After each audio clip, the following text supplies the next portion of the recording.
Você já ouviu falar de esclerose tuberosa, ataxia de Friedreich, neuromielite óptica? Talvez não. Essas doenças são as doenças raras que têm um conhecimento aqui dentro do Brasil e às vezes muitos pacientes demoram anos para chegar no diagnóstico. E é exatamente sobre este assunto que nós iremos abordar hoje no Direito e Saúde. Escolhemos este tema hoje sobre doenças raras porque é uma luta diária que as famílias passam, o paciente e a família. E muitas vezes, além de ser uma luta diária, é também um processo de invisibilidade, onde o paciente necessita de tratamentos, exames médicos e diversos outros tratamentos médicos mesmo que sequer têm conhecimento. Vamos começar primeiro explicando o que é uma doença rara, doutora Juliana. É uma doença da qual atinge 65 pessoas em um grupo de 100 mil. Então, para uma doença ser rara, ser considerada rara dentro do Brasil, ela precisa atingir 65 pessoas dentro de um grupo de 100 mil. E isso a gente tem um total no final de 13 milhões de pessoas afetadas. Exatamente isso. Então, os números, né, doutora Alana, por si só já especificam, né, já justificam o porquê que são doenças raras, né? Então, cada vez mais a gente vê, infelizmente, pacientes com doenças bem específicas que dificultam o acesso ao tratamento. E por que dificultam? Justamente por ser doenças raras, necessitam de tratamentos médicos específicos que às vezes, muitas vezes, na verdade, estão a longo alcance, né? Porque são tratamentos caríssimos, medicações caríssimas que o paciente, às vezes, tem muita dificuldade desse acesso, né? E a gente nem precisa comentar que o plano costuma negar esse tratamento, né? E o SUS também, né? Por ser medicamentos que podem custar até milhões de reais e também por causa que o paciente, muitas vezes, ele demora a chegar nesse diagnóstico, o tratamento, ele é muito complicado, não pelo fato do tratamento em si, mas da liberação do convênio do SUS. Sim, nós temos, né, no dia a dia, os pacientes sequer sabem que o SUS ou o plano de saúde, eles têm sim que custear o tratamento integral. E muitas vezes a família se desespera porque ao receber o diagnóstico a gente nunca está preparado, né, doutora Alana? Então já começa aquela preocupação, como que a gente vai lidar com isso, né? E por isso que a gente traz esse tema hoje, para trazer para as pessoas que você não está sozinho nessa luta. A gente tem meios judiciais para reivindicar esses direitos, seja contra o plano de saúde ou contra o SUS. Geralmente, uma doença rara, doutora Juliana, ela começa a ser diagnosticada pelos genes. Dificilmente uma doença rara ela vai vir sem ser genética. Então, o principal exame que a gente consegue obter esse diagnóstico é o exame de geneticista, que é um exame de sangue feito a partir dos genes para formular o DNA e ver o que está acontecendo ali. Contudo, é um calvário até chegar nesse exame. Passa por diversos procedimentos, né, causando dor, estresse ao paciente, até que chega no momento que tem que ser liberado, porque é um exame muito caro. Então, como a doutora Juliana bem pontuou, a família se desespera, não só com o tratamento, mas com a fase inicial do diagnóstico também. Sim, todas as fases, né? Porque a partir desse diagnóstico, da fase inicial, então, é que a família e o paciente, né, tem o conhecimento do que vai precisar ser feito. Então, ali o médico já solicita todo o caminho, né? Quais os exames que precisa fazer. E aí começam, então, as primeiras travas, né? Primeira trava do acesso a esses exames. Como a doutora Alana citou, exames genéticos são exames muito caros, né? Então, às vezes, um exame parte mais de R$2.000. Famílias que são, né, financeiramente mais carentes, que a gente fala, não tem condições de pagar esse valor num exame, porque muitas vezes é o salário de um membro da família, né? É o salário ali, ou do pai ou da mãe quando trabalha. Então, a gente tem essas dificuldades no dia a dia, né? E por isso que a gente mostra aqui para vocês e frisa que o SUS, ele também tem essa obrigatoriedade. E a gente acaba também esbarrando que muitas vezes não vai ser necessário apenas um exame. Às vezes esse exame vai ter que ser repetido e feito em diversos pontos ali do diagnóstico até se ter a certeza que se trata daquela doença. Só que às vezes a gente chega nesse diagnóstico e o paciente já está muito avançado. com a doença por causa justamente que acabou demorando a chegar no diagnóstico, demorou, ou a família acabou não tendo dinheiro e teve que atrasar, tentando substituir com outros exames, que esses outros exames mais comuns, eles acabam não detectando. Então, como bem pontuado pela doutora Juliana, tanto o SUS como o plano de saúde, eles têm que prever a liberação desses exames para chegar no diagnóstico e muitas vezes até em caso de urgência. Em caso de urgência o prazo muda, né, doutora Juliana? Sim, e como a doutora Alana citou, né, o tratamento médico, ele é complexo, né? Então, ele tem essa urgência, essa necessidade desde o início.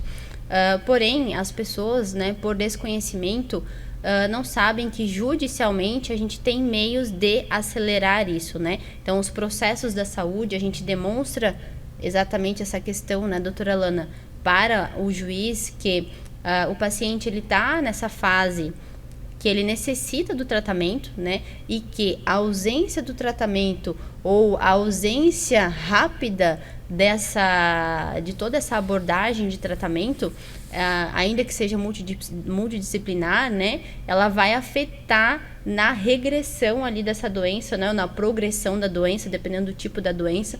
A gente tem pacientes que têm doenças degenerativas, então ela atua na regressão da qualidade de vida do paciente, né? Reduzindo a qualidade de vida dele. E temos ali doenças que o diagnóstico ele é mais específico e aí atua de forma progressiva e muito rápida, né? E não só na qualidade de vida, né? No tempo de vida também. Geralmente as doenças genéticas, que são essas doenças raras, elas acabam afetando o próprio DNA. Então o paciente às vezes ele não consegue se desenvolver, ou quando se desenvolve ele começa a ter uma regressão. E aí depois do diagnóstico, depois que a família consegue essa luta de ter o diagnóstico em mãos, falando qual é o tipo certo da doença, a gente começa uma outra batalha, que é a liberação dos medicamentos, às vezes em valores exorbitantes, milionários. Sim, medicamentos, né, e tratamentos que a gente fala de forma alternativas, né, toda essa parte, porque tem doenças raras que não é apenas um medicamento que o paciente precisa, ele precisa de fisioterapia, ele precisa de sessões de botox, né, principalmente na parte ali do músculo para trazer essa maior fortaleza mesmo, né, força ali para o músculo, para atuar nessa forma regenerativa, né? Então, não é só a medicação que o paciente precisa, né? Partindo dessa fase inicial dos exames, o médico vai prescrever exatamente isso, né, doutora Alana? Todo o tratamento médico que o paciente necessita para passar por aquilo ali. E nisso está, então, medicações, fisioterapia e outros tratamentos ali que possam auxiliar, né? Inclusive, como bem pontuada, a toxina botulínica, ela não só serve para cuidar dessas doenças raras, mas também em outros casos que a gente vê mais comum, casos de ATM, que a pessoa ela faz muita força no bucomaxilo e ela precisa fazer o músculo perder essa força, então é injetada toxina. E o plano tem que cobrir. Isso. O plano, né, de saúde sempre nega. Por quê? A gente sempre fala de 10 tratamentos, de 10 solicitações, apenas vai buscar os direitos. Uma pessoa vai buscar saber se tem direito de reverter aquela decisão negativa, né? E enquanto isso, o plano de saúde cada vez mais fatura. Infelizmente, essa é a realidade. As negativas apenas beneficiam o plano de saúde e não o paciente que necessita daquele tratamento, né, doutora Alana? E muitas vezes, não só o plano nega, como o paciente ele é jogado na fila gigantesca do SUS.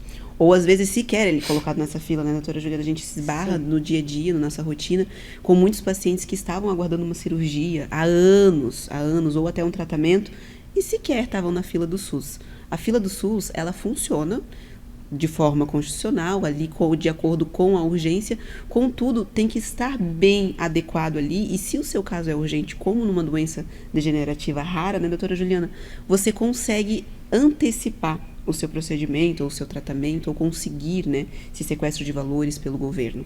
Isso. Nessa questão, né, da abordagem do próprio SUS ali, para os pacientes com doenças raras, a gente se depara muito, infelizmente, na nossa região. Temos municípios pequenos e que não estão preparados para esse diagnóstico, para receber esses pacientes, né? Que não tem, às vezes, sequer hospital no próprio município. Então, como que ele vai ter ali, muitas vezes, um médico especializado para atender aquela patologia, né? Então, nessas situações, né, doutora Alana, muitos pacientes são atendidos pelo clínico geral do SUS e sequer são encaminhados de fato para ter esse diagnóstico mais elaborado, que a gente fala mais específico, para ter essa investigação, né, de como, né, de onde surgiu a doença, quais tratamentos vai necessitar. Então, no SUS a gente tem essas limitações no dia a dia, né, e que traz esses prejuízos ali para a rotina do paciente, né. E isso afeta diretamente a progressão ali do resultado, né? Então, assim, às vezes o paciente ele poderia não ter até tanta atrofia, não ter tanta disfuncionalidade, se tivesse sido diagnosticado da forma correta desde o início. Mas acontece que não acontece na realidade, né? Justamente porque ou você tem várias negativas do plano de saúde e acaba desistindo porque eles te ganham no cansaço, ou você é jogada na fila do SUS e sequer sabe sua posição, sequer sabe se está lá dentro. E hoje também, trazendo essa questão de doenças raras ou a gente também pode usar como analogia os tratamentos médicos complexos, né, que a família ali às vezes acabou recebendo o diagnóstico e sem saber para onde ir nessa busca do tratamento, né, nessa busca do custeio do tratamento. A gente vê hoje muitas famílias, pessoas fazendo as vaquinhas online, né, as arrecadações online, doações online, que é uma forma inicialmente mais rápida ali que a família tem de ter o tratamento, que a família visualiza como mais rápida, né? Mas a gente sempre cita para as pessoas, e é importante a gente trazer esse conhecimento, né, doutora Alana, que os processos da saúde têm a urgência que muitos não sabem, né? E como que funciona essa urgência, doutora Alana? Explica pra gente aqui. Os processos da saúde, doutora Juliana, eles já correm mais rápido, né? Então, assim, diferente de um processo comum que vai se arrastar ali durante 2 anos, ele já vai acontecer mais rápido. Contudo, a gente também tem o benefício da liminar. O que é a liminar? É uma decisão antecipada do juízo, né, do juiz, prevendo que o tratamento seja feito antes da finalização do processo. Mais ou menos no sentido assim, vamos resolver e depois a gente explica por que a gente tem que resolver, né? Então, baseado ali num relatório médico bem fechado, numa documentação correta, a gente consegue antecipar esse tratamento, inclusive prevendo multas, né, doutora Juliana? Isso. Na verdade, né, doutora Alana, o que acontece? Com a documentação médica bem correta, bem amarrada, que a gente fala, juntada no processo, o juiz ele olha para aquela documentação e ele coloca mesmo, né, ele se coloca ali no lugar do paciente e ele visualiza, nossa, esse paciente ele tá com uma doença rara ou ele tá precisando de um tratamento médico muito específico, né, de alto valor, de alto custo, a família não tem condições de custear e ele não pode ficar na fila do SUS, porque se ele ficar na fila do SUS, seja por 1 ano, muitas vezes a doença vai progredir tanto, né, que às vezes tem consequências fatais. Infelizmente. Óbito, né? É uma palavra forte, mas a gente tem que citar isso, porque justamente por isso que a gente tem a urgência dentro do processo. Por não deixar a pessoa chegar no óbito ou em uma situação de paraplegia, alguma coisa nesse sentido. Então, por isso que acontece esses casos urgentes. Isso. E ali, então, dentro do processo, né, provando essa urgência, o juiz vai verificar nas documentações exatamente isso. O paciente possui essa patologia, precisa desse tratamento, não tem como ele aguardar o final do processo, que pode ser daqui 1 ano, 2 ou 3 anos, né, contra o SUS, para ter esse tratamento. Então, temos a possibilidade dessa decisão liminar por meio de provas juntadas, né, que confirmem a condição atual do paciente e, inclusive, de toda forma, se a medicação for de alto custo, né, doutora Alana? A gente tem ali uma doença que é mais falada atualmente, que é a doença ELA, né?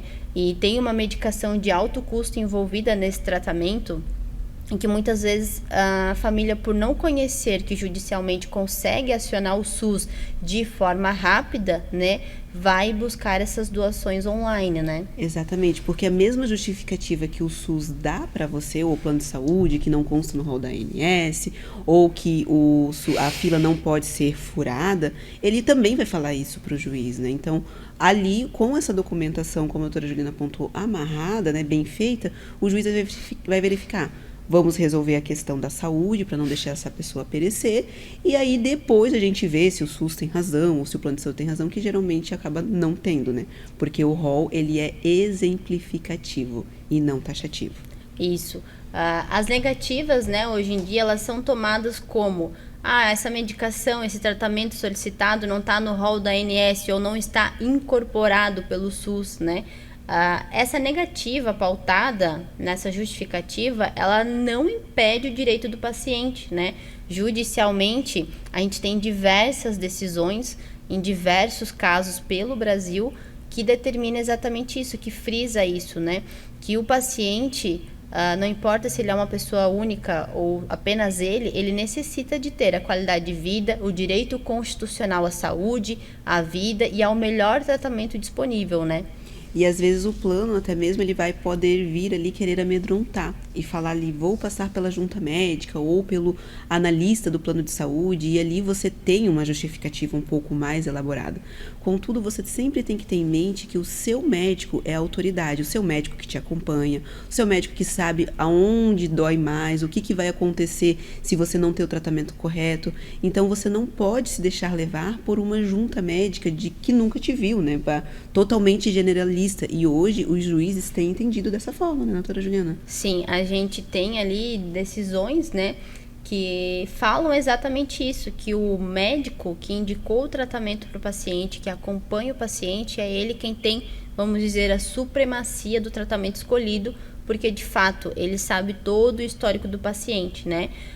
E não uma junta médica de plano de saúde ou um determinado, né, um determinado ali posto de saúde que recebeu a solicitação, ou secretaria de saúde do município que recebeu a solicitação daquele tratamento, né? Então, ainda que você faça o pedido da solicitação de tratamento no SUS, principalmente, que a gente passa por essas questões, né, onde o paciente precisa de medicações de alto custo, tratamento, e tem essas negativas, né? Ou sequer são encaminhadas, né, doutora Lana? A gente tem diversos pacientes que a gente sempre questiona, qual que é a sua colocação na fila do SUS, qual que é o teu protocolo, né? Qual é o teu requerimento formal desse tratamento? E eles relatam para nós que não receberam, né? Que fizeram o pedido, mas não receberam nenhum documento daquilo ali, né? E é aí que muitas vezes se perde, né, doutora Juliana? Sequer, às vezes, eles estão inseridos na fila, né?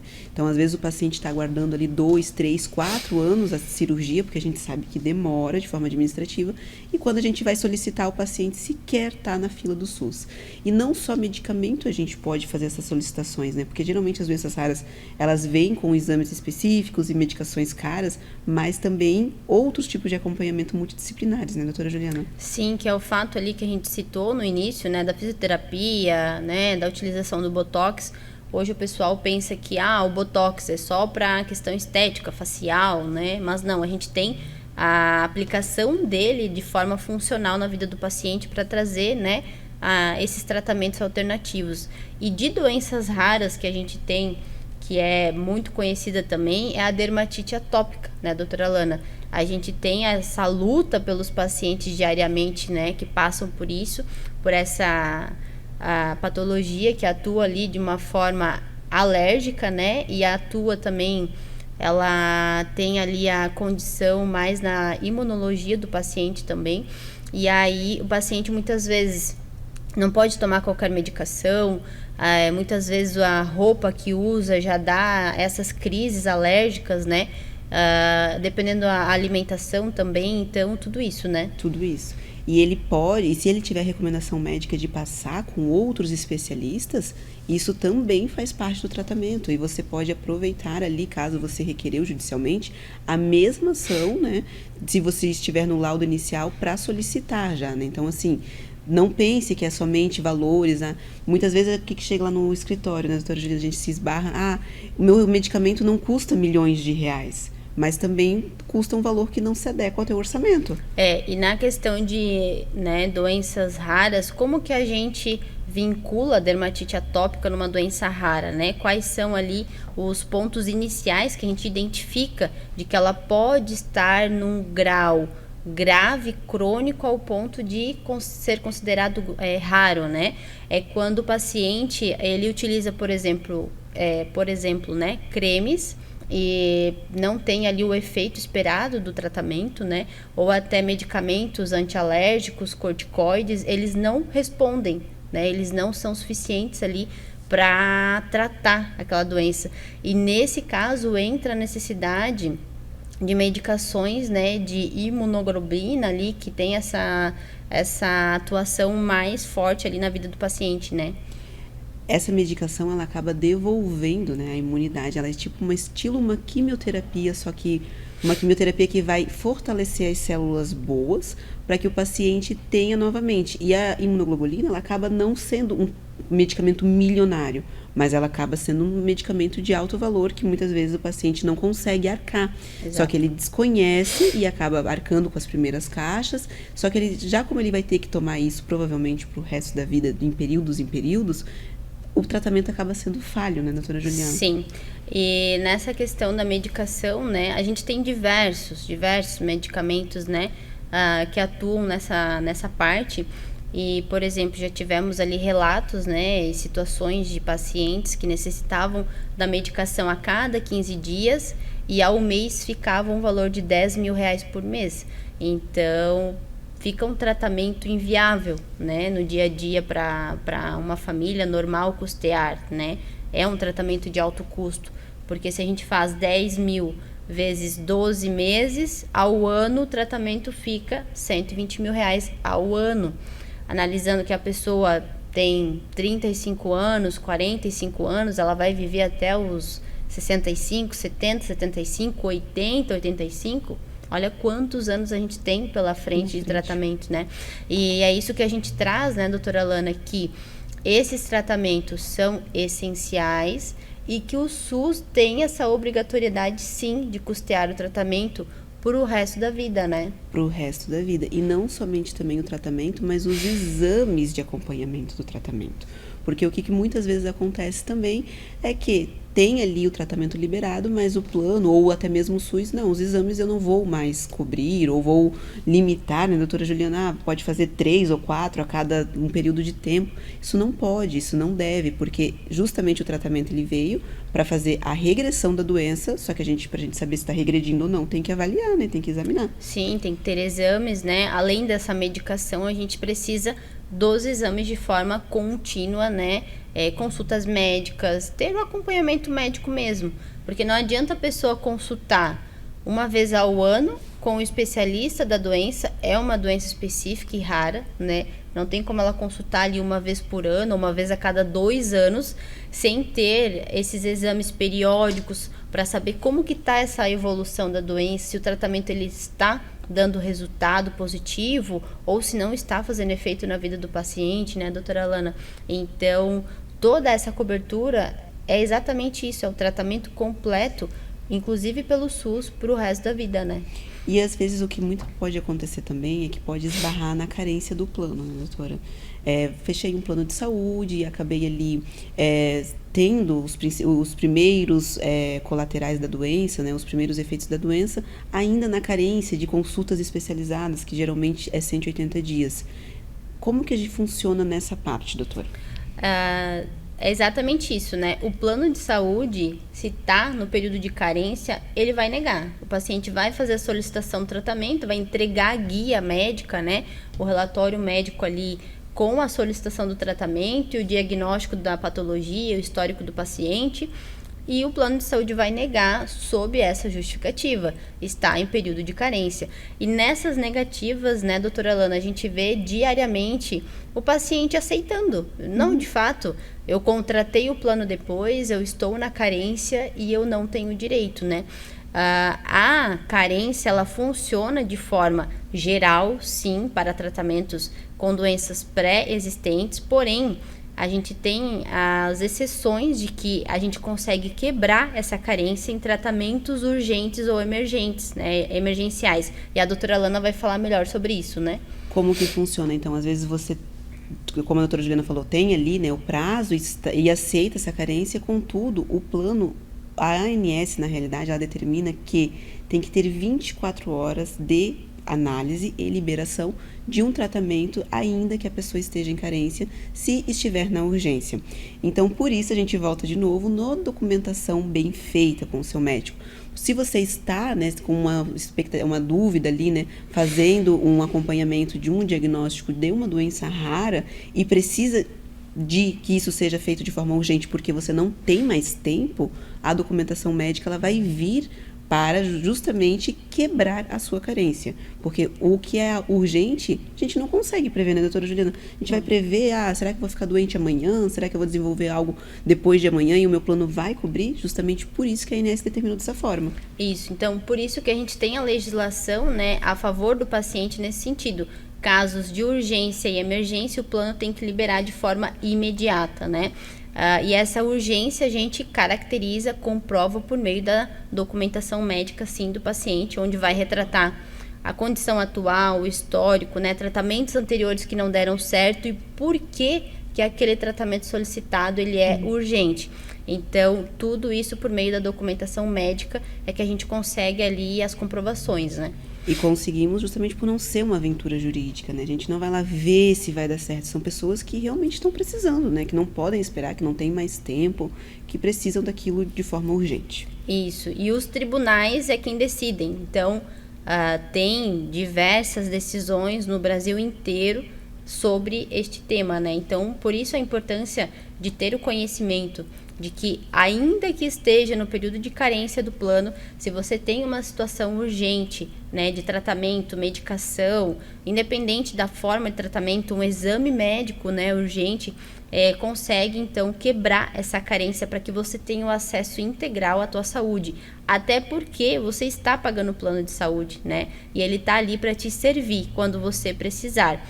E como a gente falou, a carência, sim, ela tem aplicabilidade da carência, o plano pode, né, mencionar ali que determinado tratamento ele está na carência e não vai realmente ser coberto, porém, a gente frisa isso, né, casos de urgência e emergência, tem a possibilidade de quebrar essa carência. Então, cada caso é um caso, né, doutora Alana? Cada caso é um caso. É raro, né? A doença é rara e o caso se torna raro também. Chegamos ao fim de mais um episódio de Direito de Saúde. Nos acompanhe no próximo episódio e estamos sempre aqui com vocês todo domingo.